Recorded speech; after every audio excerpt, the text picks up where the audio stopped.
ನಮಸ್ಕಾರ ಪ್ರಿಯ ಭಕ್ತಾದಿಗಳೇ. ಇವತ್ತಿನ ವಿಡಿಯೋ ವಿಶೇಷ ಏನಂದರೆ ಅಮರನಾಥ್ ಯಾತ್ರಾ. ಎಲ್ಲರಿಗೂ ಒಂದು ಕುತೂಹಲ ಇರುತ್ತೆ, ಅಮರನಾಥ್ಗೆ ಹೋಗಬೇಕು, ಮಾಡಬೇಕು, ದೇವ್ರನ್ನ ನೋಡಬೇಕು, ದರ್ಶನ ಪಡಿಬೇಕು ಅಂತ ತುಂಬ ಆಸೆ ಇರುತ್ತೆ. ಬಟ್ ಎಷ್ಟೋ ಜನಕ್ಕೆ ಗೊತ್ತಿರಲ್ಲ ಹೇಗೆ ಹೋಗಬೇಕು, ಏನು ಮಾಡಬೇಕು ಅಂತ. ಸೊ ಇವತ್ತಿನ ವಿಡಿಯೋದಲ್ಲಿ ನಾನು ನಿಮಗೆ ಆದಷ್ಟು ಮಾಹಿತಿಯನ್ನು ಕೊಡಲಿಕ್ಕೆ ಪ್ರಯತ್ನ ಪಡ್ತೀನಿ.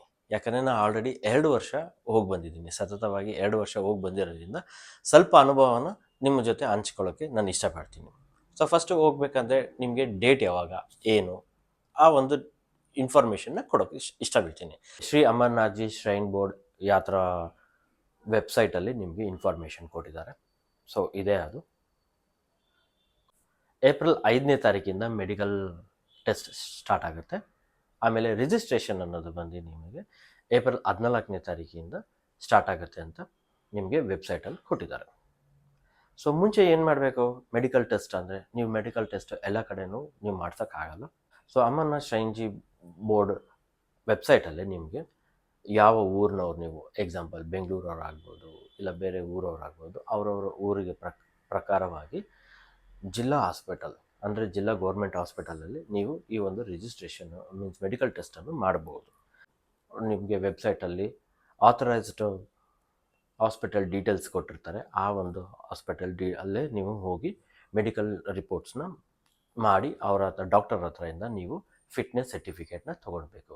ಸೊ ಫಿಟ್ನೆಸ್ ಸರ್ಟಿಫಿಕೇಟ್ ಹೇಗಿರುತ್ತೆ ಅದನ್ನು ನೀವು ವೆಬ್ಸೈಟಲ್ಲೇ ಡೌನ್ಲೋಡ್ ಮಾಡ್ಬೋದು. ನಾನು ನಿಮಗೆ ಎಕ್ಸಾಂಪಲಿಗೆ ಹೋದ ವರ್ಷದ ಒಂದು ಸ್ಯಾಂಪಲ್ ಕಾಪಿಯನ್ನು ತೋರಿಸ್ತೀನಿ. ಇದೇ ನೋಡಿ, ಇದೊಂದು ಸ್ಯಾಂಪಲ್ ಕಾಪಿ. ಸೊ ಹೋದ ವರ್ಷದ್ದು compulsory health certificate for Shri Amarnathji Yatra 2024. So ಇದು ಸಿಮಿಲರ್ ಆಗೇ ಇರುತ್ತೆ. 2024 ಜಾಗದಲ್ಲಿ 2025 ಅಂತ ಇರುತ್ತೆ. ಇಲ್ಲಿ ನಿಮ್ಮ ಒಂದು ಪಾಸ್ಪೋರ್ಟ್ ಸೈಜ್ ಫೋಟೋಸ್ ಬೇಕಾಗುತ್ತೆ. ಇಲ್ಲಿ ನಿಮ್ಮ ಇನ್ಫಾರ್ಮೇಷನ್ಸ್ ಎಲ್ಲ ಡೀಟೇಲ್ಸ್ ಫಿಲ್ ಮಾಡಬೇಕು. ಅದು ಬಿಟ್ಟರೆ ಇಲ್ಲಿ ನಾನು ಮುಂಚೆನೇ ಹೇಳ್ದಂಗೆ ಬಿ ಪಿ ಆಗ್ಬೋದು, ಡಯಾಬಿಟೀಸ್ ಆಗ್ಬೋದು, ಆಸ್ತಮಾ ಆಗ್ಬೋದು, ಮತ್ತು ಏನಾದರೂ ತೊಂದರೆಗಳಿದ್ರೆ ಇದರಲ್ಲೇ ಮೆನ್ಷನ್ ಆಗಿರುತ್ತೆ. ಸೊ ಇದೆಲ್ಲ ಮೆಡಿಕಲ್ ಟೆಸ್ಟ್ ಆದಮೇಲೆ ಡಾಕ್ಟರ್ ಇದೆಲ್ಲ ಚೆಕ್ ಮಾಡಿ ನಿಮಗೆ ಇಲ್ಲಿ ಸೀಲ್ ಸಿಗ್ನೇಚರ್ ಹಾಕಿ ಕೊಡ್ತಾರೆ. ಇದು ನಿಮಗೆ ಫ್ರೀ ಆಫ್ ಕಾಸ್ಟಲ್ಲೇ ನೀವು ಡೌನ್ಲೋಡ್ ಮಾಡ್ಬೋದು. ಸೊ ಇದೆಲ್ಲ ಆದಮೇಲೆ, ಸೊ ನಾನು ಹೇಳ್ದಂಗೆ ಏಪ್ರಿಲ್ 14ನೇ ತಾರೀಕು ರಿಜಿಸ್ಟ್ರೇಷನ್ ಇದೆ. ಸೊ ರಿಜಿಸ್ಟ್ರೇಷನ್ ಅಂತಂದರೆ ನೀವು ಯಾವ ರೂಟಲ್ಲಿ ಹೋಗಬೇಕು ಅಂದರೆ 2 ರೂಟಲ್ಲಿ ಹೋಗ್ಬೋದು. ಒಂದು ಪಹಲ್ಗಾಮ್ ರೂಟಲ್ಲಿ ಹೋಗ್ಬೋದು, ಇನ್ನೊಂದು ಬಲ್ತಾಲ್ ರೂಟಲ್ಲಿ ಹೋಗ್ಬೋದು. ಸೊ ಬಲ್ತಾಲ್ ರೂಟ್ ಅಂದರೆ ಏನಪ್ಪ ಅಂದರೆ, ಬಲ್ತಾಲ್ ರೂಟಲ್ಲಿ ನಿಮಗೆ ಡಿಸ್ಟೆನ್ಸ್ ಬಂದು ತುಂಬ ಕಮ್ಮಿ ಇರುತ್ತೆ. ಸೊ ನೀವು ಪ್ಯಾಕೇಜ್ ಪ್ರಕಾರ ಏನಾದರೂ ಹೋಗ್ತೀನಿ ಅಂದರೆ most of the travellers agency ಆಗ್ಬೋದು, ಇಲ್ಲ ಮತ್ತು ಬೇರೆಯವ್ರು ಇರ್ಬೋದು, ಅವರೆಲ್ಲ ನಿಮ್ಮನ್ನ ಬಲ್ತಾಲ್ ರೂಟಲ್ಲಿ ಕರ್ಕೊಂಡು ಬರ್ತಾರೆ. ಸೊ ಅದು ಬಿಟ್ಟರೆ ನಮಗೆ ಇನ್ನೊಂದು ರೂಟ್ ಅಂತ ನಾನು ಹೇಳಿದಲ್ಲ, ಪಹಲ್ಗಾಮ್ ಅಂತ. ಪಹಲ್ಗಾಮಲ್ಲಿ ನಿಮಗೆ ಬರಲಿಕ್ಕೆ ಹೋಗೋದಕ್ಕೆ ನಿಮಗೆ ಮಿನಿಮಮ್ 3 ದಿವಸ ಆದರೂ ಆಗುತ್ತೆ. ಯಾಕಂದರೆ ಅದು ಟ್ರೆಡಿಷ್ನಲ್ ರೂಟು. ಸೊ ಅದ್ರ ಬಗ್ಗೆ ಡೀಟೇಲ್ ವಿಡಿಯೋನ ನಾನು ನಿಮಗೆ ಇನ್ನೂ ಒಂದು ವಿಡಿಯೋದಲ್ಲಿ ನಾನು ಮಾಹಿತಿಯನ್ನು ತಿಳಿಸ್ಕೊಡ್ತೀನಿ. ಸೊ ಈ ರಿಜಿಸ್ಟ್ರೇಷನ್ ಅಂದರೆ ಏನು, ಸೊ ಈ ಮೆಡಿಕಲ್ ರಿಪೋರ್ಟು ಆಮೇಲೆ ಡಾಕ್ಟರ್ ಫಿಟ್ನೆಸ್ ಸರ್ಟಿಫಿಕೇಟ್ ಎಲ್ಲ ತೊಗೊಂಡು ಹೋಗಿ ನೀವು ನಿಯರ್ ಬೈ ಅಂದರೆ ಆಥರೈಸ್ಡ್ ಬ್ಯಾಂಕ್ಸ್ ಅಂತ ಇರುತ್ತೆ. ಯಾವುದು ಪಂಜಾಬ್ ನ್ಯಾಷನಲ್ ಬ್ಯಾಂಕ್ ಇರ್ಬೋದು, ಅದು ಬಿಟ್ಟರೆ ಜಮ್ಮು ಕಾಶ್ಮೀರ್ ಬ್ಯಾಂಕ್ ಇರ್ಬೋದು. ಸೊ ಹೋದ ವರ್ಷ ನಾವು ಪಂಜಾಬ್ ನ್ಯಾಷನಲ್ ಬ್ಯಾಂಕ್ ಕಾರ್ಪೊರೇಷನ್, ಬೆಂಗಳೂರಲ್ಲಿ ನಾನು ಇರೋದ್ರಿಂದ ನಾನು ಪಂಜಾಬ್ ನ್ಯಾಷನಲ್ ಬ್ಯಾಂಕ್ ಕಾರ್ಪೊರೇಷನ್ ಹತ್ರ ಇರೋಂಥ ಬ್ಯಾಂಕಿಗೆ ಹೆಡ್ ಆಫೀಸ್ ಅದು. ಸೊ ಅಲ್ಲಿ ಹೋಗಿ ನಾವು ಯಾತ್ರಾ ಪರ್ಮಿಟನ್ನು ತೊಗೊಂಡ್ವಿ. ಅದಕ್ಕೂ ಹೋದ ವರ್ಷ 2023 ನಾವು ಜಮ್ಮು ಕಾಶ್ಮೀರ್ ಬ್ಯಾಂಕಲ್ಲಿ ಮಾಡಿಸಿದ್ದು. ಅದು ಜಮ್ಮು ಕಾಶ್ಮೀರ್ ಬ್ಯಾಂಕ್ ಎಲ್ಲಿ ಅಂದರೆ SCG ಹಾಸ್ಪಿಟಲ್ ಮಿಷಿನ್ ರೋಡ್ ಅಂತ ಇದೆಯಲ್ಲ, ಅದರ ಆಪೋಸಿಟಲ್ಲೇ ನಿಮಗೆ ಜಮ್ಮು ಕಾಶ್ಮೀರ್ ಬ್ಯಾಂಕ್ ಇದೆ, ಅಲ್ಲಿ ಹೋಗಿ ನಾವು ಮಾಡಿಸ್ಕೊಂಡಿದ್ದು. ಸೊ ಎಕ್ಸಾಂಪಲ್ ನೋಡಿ ಭಕ್ತಾದಿಗಳೇ, ಇದು ನಿಮಗೆ ಶ್ರೀ ಅಮರನಾಥ್ಜಿ ಯಾತ್ರಾ 2024 ಯಾತ್ರಾ ಪರ್ಮಿಟ್ ಅಪ್ಲಿಕೇಶನ್ ಫಾರ್ಮ್ ಈ ಥರ ಇರುತ್ತೆ. ಈ ಫಾರ್ಮ್ನ ನೀವು ಫಿಲ್ ಮಾಡಿ ಒಂದು ಫೋಟೋ ತೊಗೊಂಡು ಆಮೇಲೆ ಒಂದು DDನೂ ಕೂಡ ಕಟ್ಟಬೇಕಾಗತ್ತೆ. ಸೊ DD ಅಮೌಂಟು ವರ್ಷದಿಂದ ವರ್ಷಕ್ಕೆ ಸ್ವಲ್ಪ ಹಿಂದೆ ಮುಂದೆ ಆಗುತ್ತೆ. ಸೊ ಆ ಅಮೌಂಟು ನೀವು ಅಲ್ಲಿ ಕೊಟ್ಟಿದ್ರೆ ಆಗುತ್ತೆ. ಅದು ಜಾಸ್ತಿ ಏನಿರೋದಿಲ್ಲ, ಒಂದು 200ರಿಂದ 300 ರೂಪಾಯಿ ಒಳಗೇ ಅದು ಇರುತ್ತೆ. ಸೊ ನೀವು DD ಎಲ್ಲ ಕಟ್ಟ ಮೇಲೆ ಸೊ ನಿಮಗೆ ಫೈನಲ್ ಆಗಿ ಅವ್ರು ನಿಮಗೆ ಅಕ್ನಾಲಜ್ಮೆಂಟ್ ಕೊಡ್ತಾರೆ. ಸೊ ಇದು ನೋಡಿ ಎಕ್ಸಾಂಪಲ್, ಇದು ನಂದು ಹೋದ ವರ್ಷದ್ದು. ಇದರಲ್ಲಿ ನಮ್ಮ ಡೀಟೇಲ್ಸ್ ಎಲ್ಲ ಇರುತ್ತೆ. ಇಲ್ಲಿ ನೋಡಿ ಅಮರನಾಥ್ ಶ್ರೀ ಯಾತ್ರಾ ಪರ್ಮಿಟ್ ಅಂತ.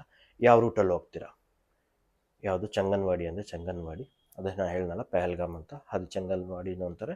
ಪಹಲ್ಗಾಮಿಂದ ಹೋಗೋದು ನೆಕ್ಸ್ಟ್ ಸ್ಟಾಪೇ ನಿಮಗೆ ಚಂಗನ್ವಾಡಿ ಅಂತ ಬರುತ್ತೆ. ಅದು ಯಾವ ಡೇಟ್ ಅಂತ ತೋರಿಸುತ್ತೆ, ಯಾವ ಡೇಟಲ್ಲಿ ಹೋಗ್ಬೇಕಂದ್ರೆ ಆ ಡೇಟದು. ಅದು ಬಿಟ್ಟರೆ ನಿಮ್ದು ಇಲ್ಲೆಲ್ಲ ಪಹಲ್ಗಾಮ್ ಅಂತ ಹೇಳಿದ್ನಲ್ಲ, ಇಲ್ಲಿದೆ ನೋಡಿ ಪಹಲ್ಗಾಮ್. ಪಹಲ್ಗಾಮ್ ಆದಮೇಲೆ ನಿಮಗೆ ಚಂಗನ್ವಾಡಿ. ಇದ್ರದ್ದು ವಿಡಿಯೋನ ನೆಕ್ಸ್ಟ್ ಒಂದು ಎಪಿಸೋಡ್ನಲ್ಲಿ ನಿಮಗೆ ಇನ್ನು ಚೆಂಗನ್ವಾಡಿಲಿ ಹೋದರೆ ಯಾವ ಥರ ಇರುತ್ತೆ, ಬಲ್ತಾಲಲ್ಲಿ ಹೋದರೆ ಯಾವ ಥರ ಇರುತ್ತೆ ಅದನ್ನು ನಾನು ನಿಮಗೆ ತಿಳಿಸ್ಕೊಡ್ತೀನಿ. ಈ ಥರ ನಿಮ್ಮದೆಲ್ಲ ಡೀಟೇಲ್ಸ್, ಬೇಸಿಕ್ ಡೀಟೇಲ್ಸ್ ಎಲ್ಲ ಇರುತ್ತೆ. ಇದು ಇಷ್ಟು ಆದಮೇಲೆ ಇಲ್ಲಿಗೆ ಮುಗೀತು ಅಂತ ಮಾತ್ರ ಅನ್ಕೊಬೇಡಿ. ಇದು ಆದಮೇಲೆ ನೆಕ್ಸ್ಟ್ ನಿಮಗೆ ಇಂಪಾರ್ಟೆಂಟ್ ಏನಂದರೆ RFID ಕಾರ್ಡ್ ಪಡೆಯೋದು ತುಂಬ ಇಂಪಾರ್ಟೆಂಟ್. RFID ಕಾರ್ಡ್ ಇಲ್ಲ ಅಂದರೆ ನೀವು ಮುಂದಕ್ಕೆ ಪ್ರಯಾಣ ಮಾಡೋದಕ್ಕೆ ತುಂಬಾ ಸಮಸ್ಯೆ ಆಗುತ್ತೆ. ಸೊ RFID ಕಾರ್ಡ್ ಎಲ್ಲಪ್ಪ ಸಿಗುತ್ತೆ. ಸೊ ನಾನು ಮುಂಚಿತವಾಗಿ ಆಗಲೇ ಹೇಳ್ದಂಗೆ 2 ರೂಟ್ ಅಂತ ಹೇಳಿದ್ನಲ್ಲ, ಒಂದು ಬಲ್ತಾಲ್ ಇಲ್ಲ ಅಂದರೆ ಪಹಲ್ಗಾಮ್ ಅಂತ. ಸೊ ಪಹಲ್ಗಾಮಲ್ಲಿ ಬೇಸ್ ಕ್ಯಾಂಪಲ್ಲೂ ಕೂಡ ನಿಮ್ಗೆ RFID ಕಾರ್ಡ್ ಸಿಗುತ್ತೆ. ಇಲ್ಲ ಅಂದರೆ ಭಕ್ತಾದಿಗಳು ಜಮ್ಮು ಕಾಶ್ಮೀರಿಂದ ಬಂದು ಹೋಗ್ತಾರೆ, ಶ್ರೀನಗರಿಂದ ಬಂದು ಹೋಗ್ತಾರೆ, ಅಲ್ಲಿರೋಂಥ ನಿಯರ್ ಬೈ ರೈಲ್ವೆ ಸ್ಟೇಷನ್ ಆಗ್ಬೋದು, ನಿಯರ್ ಬೈ ರಿಜಿಸ್ಟ್ರೇಷನ್ ಆಫೀಸ್ ಇರ್ಬೋದು, ಆಮೇಲೆ ನಿಮಗೆ ಇನ್ನೂ ಎಲ್ಲೆಲ್ಲಿ RFID ಕಾರ್ಡ್ಗಳು ಸಿಗುತ್ತೆ ಅಂತ ನಿಮಗೆ ಅಮರ್ನಾಥ್ ವೆಬ್ಸೈಟಲ್ಲೂ ಕೂಡ ನಿಮಗೆ ಇನ್ಫಾರ್ಮೇಷನ್ ಸಿಗುತ್ತೆ, ಅಪ್ಡೇಟ್ ಮಾಡಿರ್ತಾರೆ. ಸೊ ನಾವು ಹೋದ ವರ್ಷ ಜಮ್ಮು ರೈಲ್ವೆ ಸ್ಟೇಷನಲ್ಲಿ ನಮಗೆ RFID ಕಾರ್ಡ್ ತೊಗೊಂಡ್ವಿ. ಹಾಗಾಗಿ ನಮಗೆ ಮುಂದಕ್ಕೆ ಪ್ರಯಾಣ ಮಾಡೋದಕ್ಕೆ ತುಂಬಾ ಅನುಕೂಲ ಆಯಿತು. ಏಕೆ ಅಂದರೆ ಪಹಲ್ಗಾಮಲ್ಲಿ ಹೋಗ್ತಿದ್ದಂಗೆ ನಾವು ಜಸ್ಟ್ ನಮ್ಮದು RFID ಕಾರ್ಡ್ ತೋರಿಸಿದ ತಕ್ಷಣ ನಮ್ಮದು ಆಧಾರ್ ಕಾರ್ಡು ಮತ್ತು ನಮ್ಮದು ಫೇಸ್ ID ಎಲ್ಲ ಅದರಲ್ಲೇ ಕ್ಲಾರಿಟಿಯಾಗಿ ಸಿಗುತ್ತೆ. ಜಸ್ಟ್ ಸ್ಕ್ಯಾನ್ ಮಾಡೋದು, ನಮ್ಮ ಬ್ಯಾಗೇಜ್ ಸ್ಕ್ಯಾನ್ ಮಾಡೋದು, ನಮ್ಮ ಯಾತ್ರಾನ ಮುಂದಕ್ಕೆ ಹೋಗಲಿಕ್ಕೆ ತುಂಬ ಯೂಸ್ ಆಗುತ್ತೆ. ಮುಂದಿನ ಸಂಚಿಕೆಯಲ್ಲಿ ಪಹಲ್ಗಾಮಿಂದ ಹೇಗೆ ಹೋಗಬೇಕು, ಸೊ ಏನೇನು ತೊಗೊಂಡು ಹೋಗಬೇಕು, ಮೆಡಿಕಲ್ ಕಿಟ್ ಆಗ್ಬೋದು, ಇಲ್ಲ ಆ ಥರ ದಾರಿ ಹೇಗಿರುತ್ತೆ, ಸೊ ಅದ್ರ ಬಗ್ಗೆ ನಾನು ನಿಮಗೆ ಇನ್ನೂ ಡೀಟೇಲಾಗಿ ತಿಳಿಸ್ಕೊಡ್ತೀನಿ. ಧನ್ಯವಾದಗಳು.